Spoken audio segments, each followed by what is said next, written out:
Hi, I'm Bujdar, and in this video I'm going to help you decide if Hostinger is a good hosting if you want to build a WordPress blog. Is hosting good for a WordPress blog?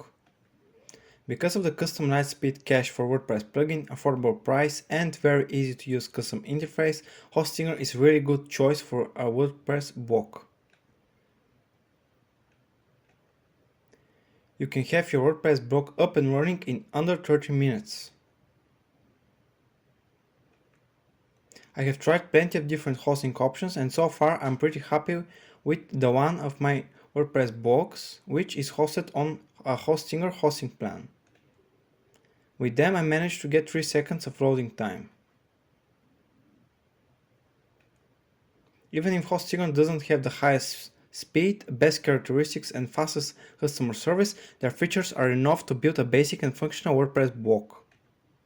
And with the right plugins and theme, you will have a really fast loading website similar to mine. Don't forget to check the description if you want to save money or learn more about Hostinger. See you again, bye!